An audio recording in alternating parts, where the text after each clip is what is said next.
सारा देश जानता है कि राहुल गांधी जी नाल जिहड़ा धक्का हो रहा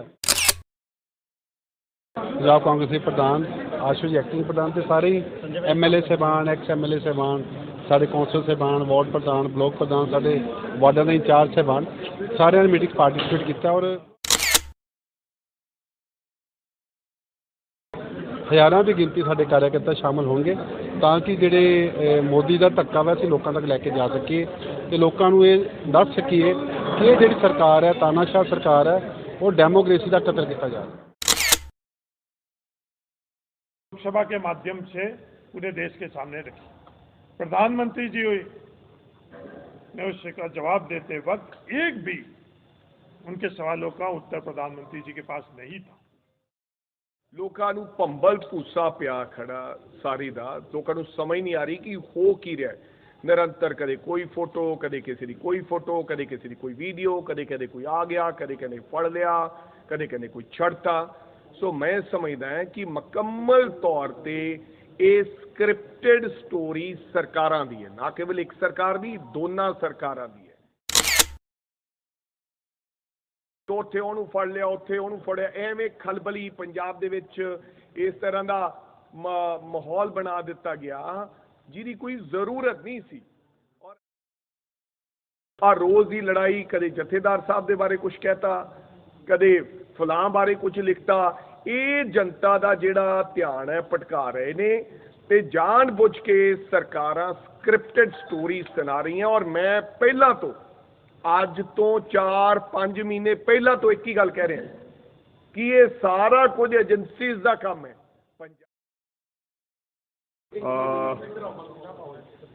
साडे पंजाब के इंचार्ज हरीश चौधरी जी तमाम सीनियर लीडर नेतागण आशू जी गुरकीरत जी नागरा जी होरी अज असी मालवा 1 की मीटिंग की सी यानी कि तमाम जिहड़े साडे कंटेस्टेड कैंडीडेट MLA साहबान ते ब्लॉकां दे प्रधानां नूं ते कोआर्डीनेटर साहबानां नूं इत्थे बुलाया गया सी।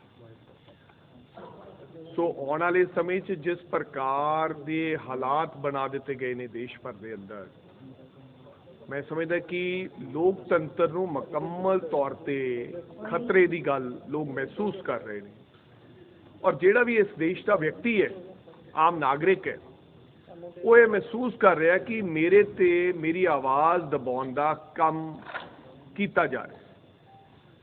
और जिहड़ा पिछले दिनी राहुल गांधी जी दे नाल जो वतीरा केंद्र की सरकार ने तानाशाह इस सरकार ने जाबर सरकार ने कीता है मेरा ख्याल कि ये लोकतंत्र दे खात्मे वल दी पहली उदाहरण है।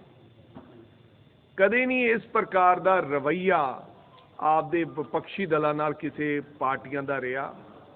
बड़े सदियां तो राजनीतिक लोग आए चले गए देश के प्रधानमंत्री बने गए लेकिन उन्होंने आपदे विरोधियों नूं बहुत ध्यान दे नाल सुनिया ते उन्हां दीयां गल्लां ते गौर फरमाया।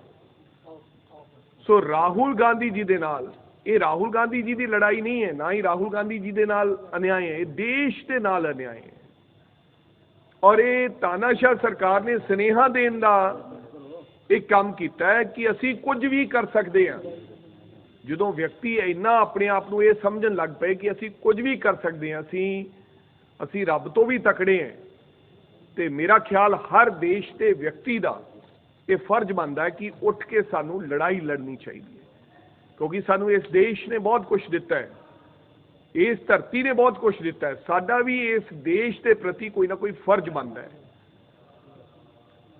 अज तो कई वरे पहला ये देश की आज़ादी ते अखंडता दे विच सूरबीर योद्धा ने आपका योगदान पाया वो रहे भी नहीं वो शहीदियां प्राप्त कर गए वो शहादतां दे गए लेकिन उन्हां दीयां कुर्बानियां दे सदका अज देश खड़ा है।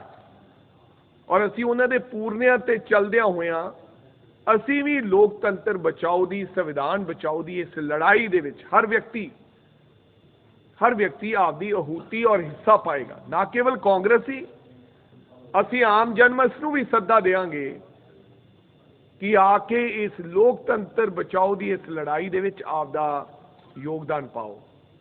और जो घटनाक्रम वापरिया वो तुसी सब लोग जानते हो किस तरह राहुल गांधी जी नूं ਨੇ ਪ੍ਰਧਾਨ ਮੰਤਰੀ ਜੀ ਨੂੰ ਸਵਾਲ ਪੁੱਛਿਆ ਔਰ ਅਡਾਨੀ ਦੇ ਬਾਰੇ ਪੁੱਛਿਆ ਔਰ ਉਹਨਾਂ ਦੇ ਸਵਾਲਾਂ ਦਾ ਜਵਾਬ ਦੇਣ ਦੀ ਬਜਾਏ ਉਹਨਾਂ ਦੀਆਂ ਜਿਹੜੀਆਂ ਕੀਤੀਆਂ ਗੱਲਾਂ ਐਕਸਪੰਜ ਕਰ ਦਿੱਤੀਆਂ ਗਈਆਂ। ਪਾਰਲੀਮੈਂਟ 'ਚੋਂ ਪਹਿਲੀ ਵਾਰੀ ਹੋਇਆ ਔਰ ਪਹਿਲੀ ਵਾਰੀ ਲੋਕ ਕਹਿੰਦੇ ਫਰੀडम ਆਫ ਸਪੀਚ, ਲੋਕਤੰਤਰ, ਔਰ ਪਹਿਲੀ ਵਾਰੀ ਡੈਫਾਮੇਸ਼ਨ ਕੇਸ ਦੇ ਵਿੱਚ ਕਿਸੇ ਵਿਅਕਤੀ ਨੂੰ 2 ਸਾਲ ਦੀ ਸਜ਼ਾ ਕਰ ਦਿੱਤੀ ਗਈ, ਜਦਕਿ ਭਾਲਿਆ ਜਾ ਰਿਹਾ ਸੀ ਰਾਹੁਲ ਗਾਂਧੀ ਜੀ ਦਾ ਕੀ ਗੁਨਾਹ ਹੈ, ਕੋਈ ਹੋਰ ਕੇਸ ਈਡੀ CBI ਜਦੋਂ ਕੁਝ ਨਾ ਹਥਿਆਇਆ ਤਾਂ ਫਿਰ ਉਹਨਾਂ ਨੇ ਅਖੀਰਲਾ ਹਥਿਆਰ ਇਹ ਅਪਣਾਇਆ ਕਿ ਕਰਨਾਟਕਾ 'ਚ ਕੀਤੇ ਹੋਏ ਭਾਸ਼ਣ ਤੇ ਸੂਰਤ ਦੇ ਵਿੱਚ ਮੁਕੱਦਮਾ ਦਰਜ ਕਰਾ ਕੇ ਤੇ 2 ਸਾਲ ਦੀ ਸਜ਼ਾ ਤੇ ਨਾਲ 24 ਘੰਟਿਆਂ ਦੇ ਵਿੱਚ ਸਦਸਤਾ ਰੱਦ ਕਰ ਦਿੱਤੀ ਗਈ ਔਰ ਘਰ ਛਡਾਉਣ ਦੇ ਵਾਸਤੇ ਚਿੱਠੀ ਕੱਢ ਦਿੱਤੀ ਗਈ।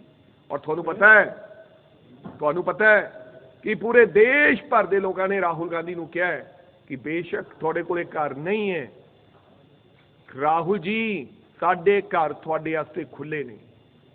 ਇਹ ਮੈਨੂੰ ਪਤਾ ਹੈ ਜਦੋਂ ਅਮਰੀਕਾ ਤੇ ਹਮਲਾ ਹੋਇਆ ਸੀ 2002 ਦੀ ਗੱਲ ਹੈ, ਲਾਦੇਨ ਨੇ ਹਮਲਾ ਕੀਤਾ ਸੀ ਤੇ ਮੈਂ ਪਹਿਲੀ ਵਾਰੀ ਜੌਨ ਐਫ ਕੈਨੇਡੀ ਤੇ ਅਕਤੂਬਰ ਦੇ ਮਹੀਨੇ ਉਤਰਿਆ ਤੇ 11 ਸਤੰਬਰ ਦੀ ਇਹ ਗੱਲ ਸੀ, 1 ਮਹੀਨੇ ਬਾਅਦ, ਤੇ ਹਰ ਘਰ ਤੇ ਲਿਖਿਆ ਸੀ ਗॉड ਬਲੈਸ ਅਮਰੀਕਾ, ਝੰਡਾ ਲੱਗਿਆ ਸੀ, ਹਰ ਕਾਰ ਤੇ ਇੱਕ ਸਟicker ਲੱਗਿਆ ਸੀ। ਤੇ ਮੈਂ ਆਪਦੇ ਰਿਸ਼ਤੇਦਾਰ ਜਿਹੜੇ ਮੈਨੂੰ ਲੈਣ ਆਏ ਸੀ ਮੈਂ ਉਹਨਾਂ ਨੂੰ ਪੁੱਛਿਆ ਵੀ ਇਹ ਹਰ ਘਰ ਤੇ ਉਹ ਕਹਿੰਦੇ ਕਿ ਦੇਸ਼ ਵਾਸੀਆਂ ਨੇ ਮੋਹਰੀ ਹੋ ਕੇ ਇਹ ਮੁਹਿੰਮ ਚਲਾਈ ਹੈ।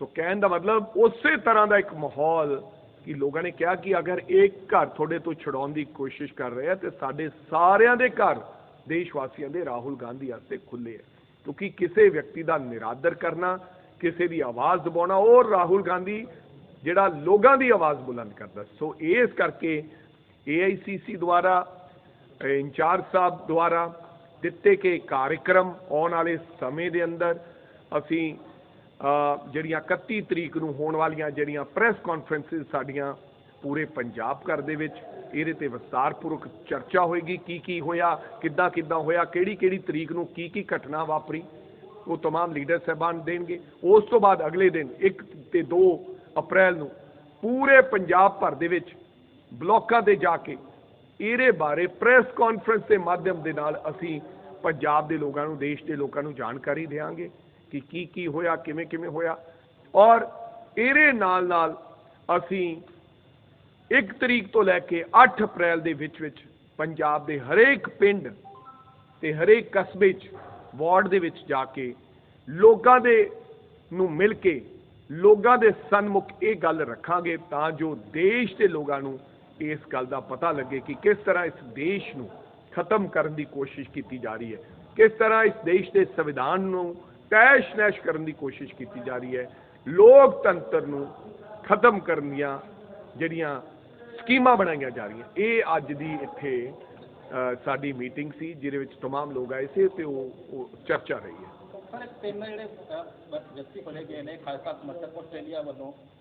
ਇੱਕ ਸੈਕਿੰਡ ਉਸ ਦੇ ਬਾਅਦ ਚ ਗੱਲ ਕਰਾਂਗੇ। ਹਰੀਸ਼ ਚੌਧਰੀ ਜੀ ਇਸੇ ਮੀਟਿੰਗ ਦੇ ਉਹਦੇ ਚ ਤੁਹਾਡੇ ਨਾਲ ਆਪਣੇ ਵਿਚਾਰ ਰੱਖਣਗੇ। ਸਾਰਾ ਦੇਸ਼ ਜਾਣਦਾ ਕਿ ਰਾਹੁਲ ਗਾਂਧੀ ਜੀ ਨਾਲ ਜਿਹੜਾ ਧੱਕਾ ਹੋ ਰਿਹਾ ਉਸ ਧੱਕੇ ਦੇ ਖਿਲਾਫ ਕਾਂਗਰਸ ਪਾਰਟੀ ਦੇ ਸਾਰੇ ਸੀਨੀਅਰ ਲੀਡਰ, ਸਾਡੇ Harish Chaudhary general secretary incharge Punjab Congress committee ਔਰ ਰਾਜਾ ਮਹਿੰਦੀ ਸਾਡੇ ਪੰਜਾਬ ਕਾਂਗਰਸ ਦੇ ਪ੍ਰਧਾਨ, ਆਸ਼ੂ ਜੀ ਐਕਟਿੰਗ ਪ੍ਰਧਾਨ ਤੇ ਸਾਰੇ MLA ਸਾਹਿਬਾਨ, ਐਕਸ MLA ਸਾਹਿਬਾਨ, ਸਾਡੇ ਕੌਂਸਲ ਸਾਹਿਬਾਨ, ਵਾਰਡ ਪ੍ਰਧਾਨ, ਬਲਾਕ ਪ੍ਰਧਾਨ, ਸਾਡੇ ਵਾਰਡਾਂ ਦੇ ਇੰਚਾਰਜ ਸਾਹਿਬਾਨ ਸਾਰਿਆਂ ਨੇ ਮੀਟਿੰਗ ਪਾਰਟੀਸਪੇਟ ਕੀਤਾ ਔਰ 3 ਤਰੀਕ ਦਾ ਅਸੀਂ ਘੰਟਾ ਘਰ ਚੌਂਕ ਤੋਂ ਲੈ ਕੇ 3 ਡਿਵੀਜ਼ਨ ਤੱਕ ਰੋਸ ਮਾਰਚ ਜਿਹੜਾ ਕੱਢਣ ਜਾ ਰਹੇ ਹਾਂ। ਉਹਦੇ 'ਚ ਹਜ਼ਾਰਾਂ ਦੀ ਗਿਣਤੀ ਸਾਡੇ ਕਾਰਜਕਰਤਾ ਸ਼ਾਮਲ ਹੋਣਗੇ ਤਾਂ ਕਿ ਜਿਹੜੇ ਮੋਦੀ ਦਾ ਧੱਕਾ ਵਾ ਅਸੀਂ ਲੋਕਾਂ ਤੱਕ ਲੈ ਕੇ ਜਾ ਸਕੀਏ ਤੇ ਲੋਕਾਂ ਨੂੰ ਇਹ ਦੱਸ ਸਕੀਏ ਕਿ ਇਹ ਜਿਹੜੀ ਸਰਕਾਰ ਹੈ, ਤਾਨਾਸ਼ਾਹ ਸਰਕਾਰ ਹੈ, ਉਹ ਡੈਮੋਕ੍ਰੇਸੀ ਦਾ ਕਤਲ ਕੀਤਾ ਜਾ ਰਿਹਾ।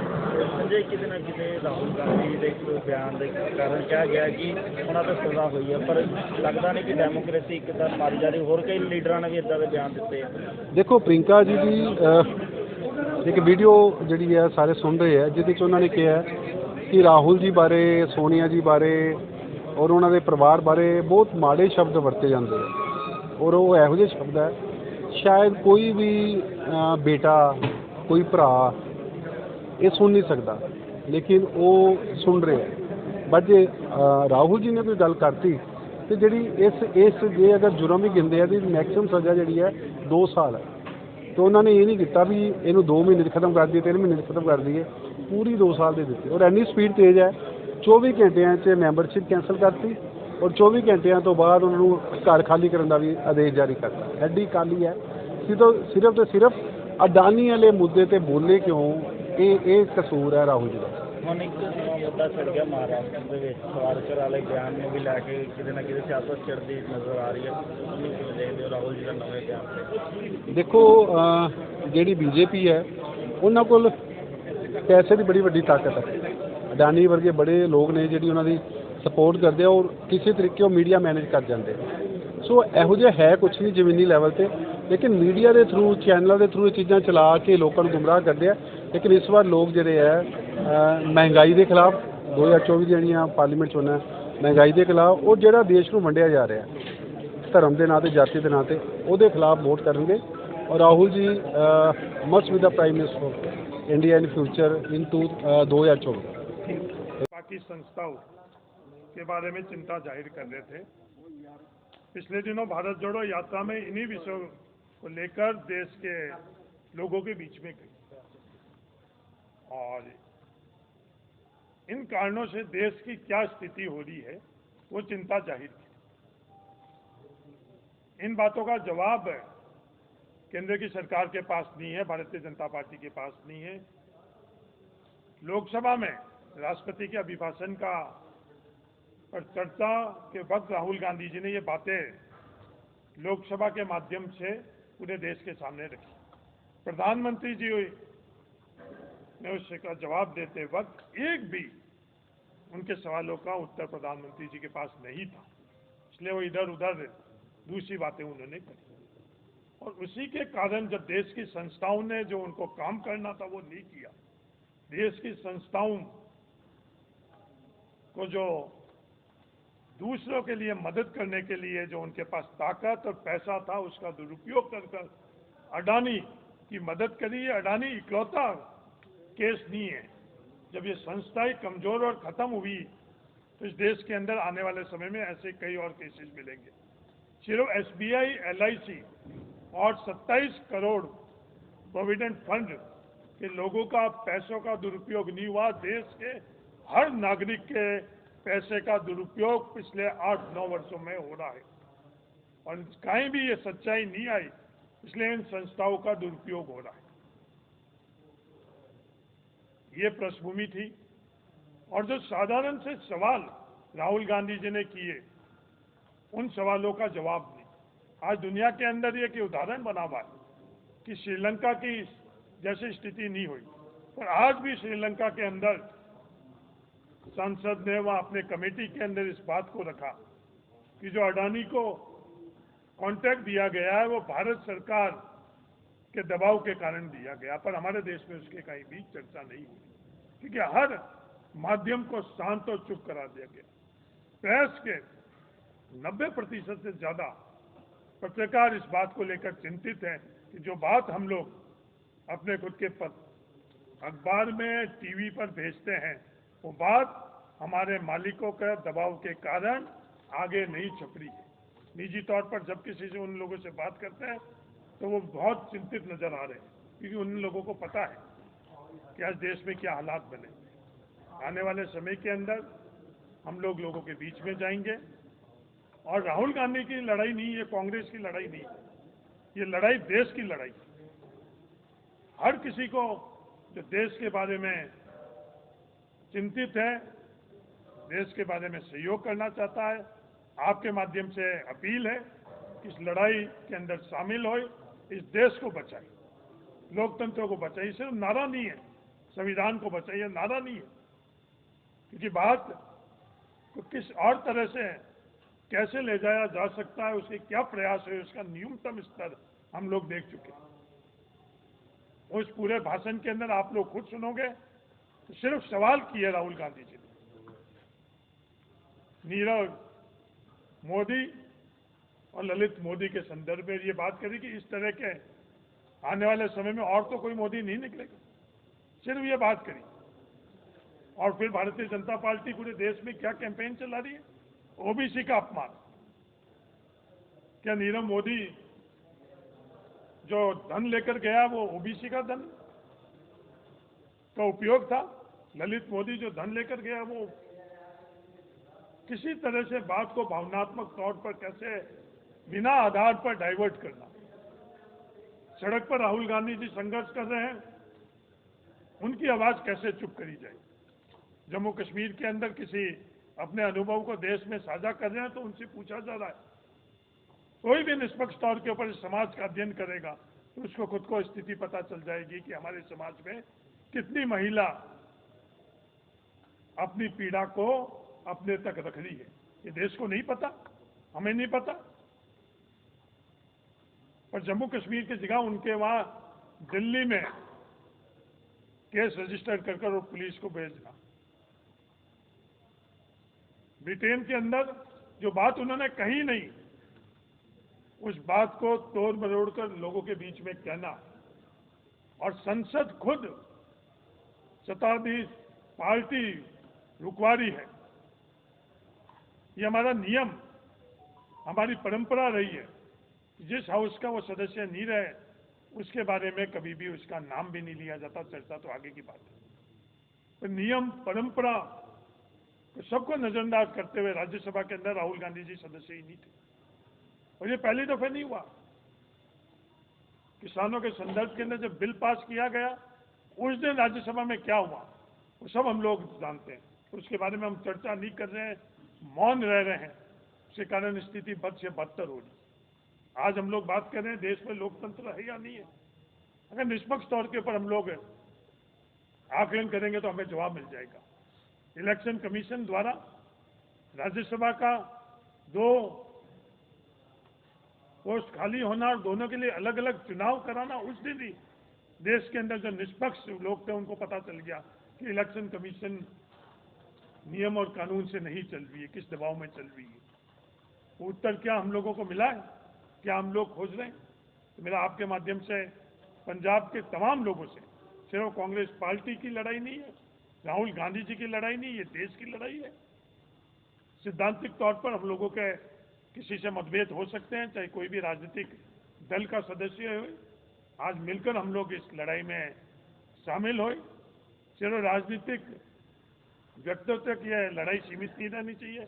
गैर राजनीतिक जितने भी लोग हैं उनसे भी मेरी अपील है कि वो भी इस लड़ाई में शामिल हो और इस देश को बचाए। यह अब चर्चा का विषय नहीं रहा है, ये हकीकत है कि देश खतरे में है। सब मिलकर इस देश को बचाए। धन्यवाद।